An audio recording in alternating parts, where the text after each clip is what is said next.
Now we know a teacher can have a life-changing impact.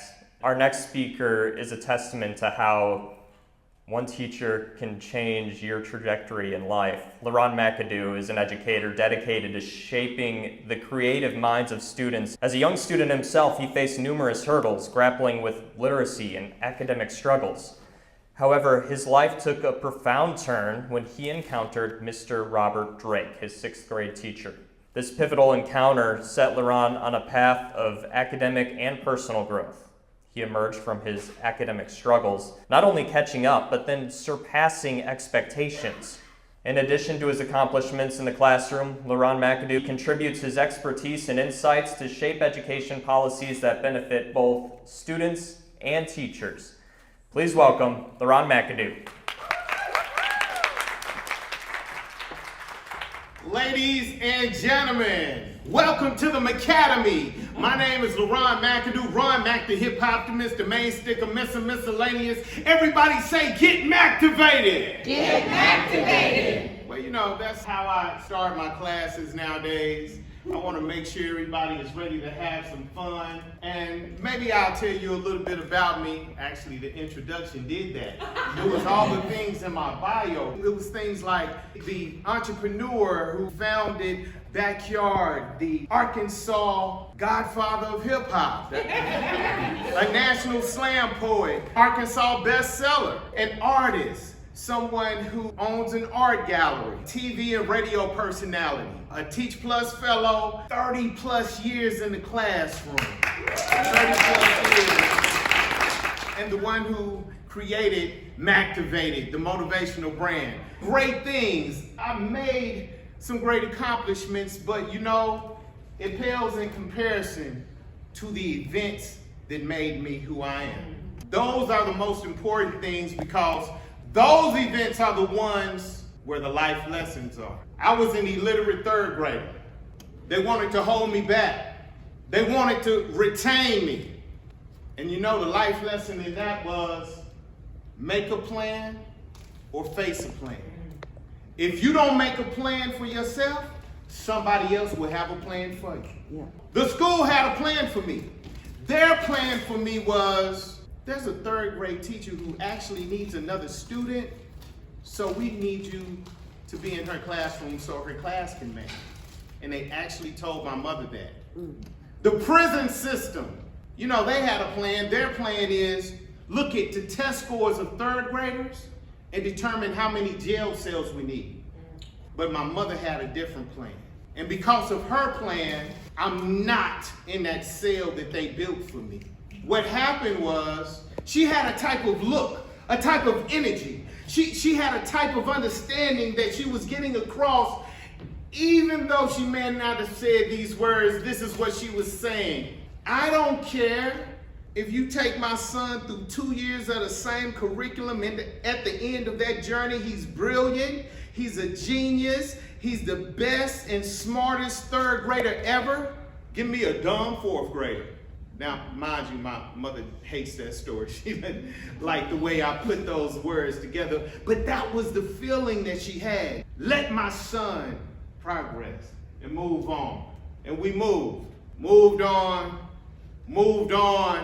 and moved on. And by the 6th grade, I had been to 6 different schools, y'all. But something happened in the 6th grade that changed my life. 3 very big things. The first thing, the culture of hip hop. It spread across the world. And I caught a hold to it. My cousin, Big Milk, thanks Milk, he introduced me. Then you had people who moved from the Bronx, New York, into the school I was in Kansas City, Missouri, and they showed me hip hop. All the elements, breaking, DJing, rapping, graffiti, and I participated in all that. The second thing was comic books. I always knew I loved to draw, I just didn't know it was comic books that I wanted to draw the most. Thank you, Stan Lee. To put all this together, the third thing was a teacher named Mr. Drake. Robert Drake, my 6th grade teacher, the first black male teacher that I had ever encountered. He was right there, assessing, being aware, making sure that the life lesson of competence is confidence was learned in a major way. I knew that nobody could beat me doing this. No one could beat me drawing Spider-Man. I didn't have to be the fastest runner. I didn't have to be the one that could move and manipulate items because I had a lane of my own. That was my competence. And my confidence grew out of that. So he bridged my interest with the things that I needed the information with. And that's student-centered learning, when you move the needle academically. And that's when I became a scholar.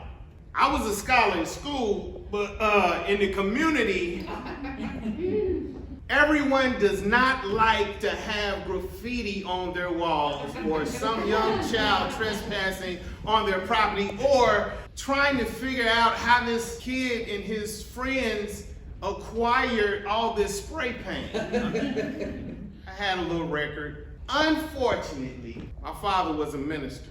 He taught me a life lesson. For a different circumstance, stand in a different circle.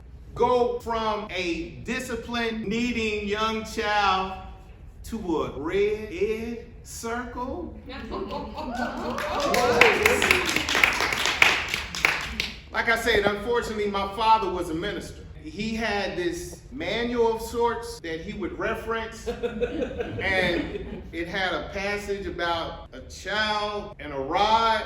Uh-oh. Yeah. Oh, you're familiar with it. All right, so he promptly showed me how to move from one circle to the next. But fortunately, my father was a minister. And we had an attorney in our church who advised him to wear his white collar when he went to court. You don't know how many lives that white collar has really saved. So moving on, we moved on. I was tired of moving. I was tired of moving. I was tired of moving. I was tired of what?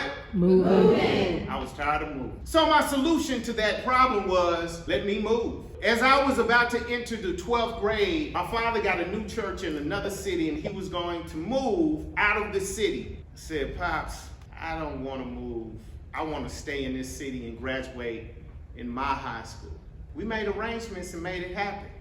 The life lesson, be dareful, not careful. So many people are stuck in hesitation. So many people are stuck in being cautious. So many people are just moving carefully through life. The reward is in the risk. If you truly want to find the reward and look throughout history, it doesn't come being cautious and waiting for the perfect time, the perfect speech, the perfect moment, the perfect plan, the perfect person. You got to roll with what you got. You got to be dareful. You can't just be careful. So I moved on and I graduated from high school with honors. I got into college on scholarship, and an academic scholarship, mind you. And once I stacked those scholarships together, I actually went to school practically free. But the smartest of my parents' 3 children is probably my brother, Charlie McAdoo II. Or shall I say Dr. McAdoo. He was in high school at the time. I was in college, and we had a conversation, and he said, Ron Mac, I'm tired of people looking over us, man. They don't understand that we the best kept secret in hip hop. I said, I know, man, the world doesn't know. What should we do? He said, let's stop waiting for them. I said, what? And build our own company. So in college, I became an entrepreneur. And we both started Backyard Enterprises. And because of that, I am now considered Arkansas's hip-hop godfather. The life lesson from that was the pain of reaching, is so much more satisfying than the pain of regret. So many people look at pain, look at struggle, look at strife, look at stress, and are paralyzed. Pain is coming regardless, so we may as well reach while we're in it so that we can benefit from it. How do you think muscles are made? You have to strain them. You have to rip them. And then when they grow back stronger. That's what has to happen. If we're going to go through pain in life anyway, let's do it by reaching instead of leaving ourselves and our regret and our insecurities. We moved and moved. I graduated from college with honors. I got a job immediately after looking for one as a school teacher. I promise I was not trying to get in trouble. I was not trying to make waves. But lo and behold, the principal and I had a conversation that ended in me getting recommended for termination. I went home, closed the door, saw my wife. I said, "Wife, what shall I do?" And there was a life lesson. Adversity builds identity.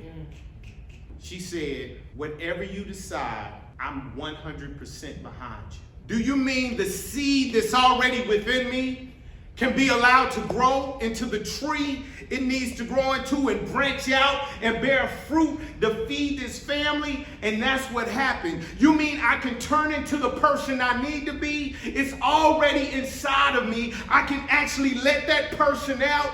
I can become the greatness that I need to be. All that potential can be realized. I can actually let this fertile soil of adversity allow my identity to grow, who I really am to grow. I can't unsee the reflection I saw in the mirror. I can't unsee the determination that was on my face. I can't unsee the sense of responsibility I saw within my being. That adversity built my identity and I moved on. And so my bio is really filled with those events that made me who I am. All those accomplishments, that's gravy. I had to go through something and get to somewhere. And that was the making of me. I was made by all of that, all of those things that came my way. And I was able to glean those life lessons. And so as we move through our lives, we'll think about things that people want to make. They want to make fame. They want to make fortune. They want to make friends. But if you don't make yourself whole first, it won't matter. They want to make a career. They want to make good connections. They want to make all of these things. But if you don't make yourself whole first, it's a hollow victory. They may want to make it and they didn't make it.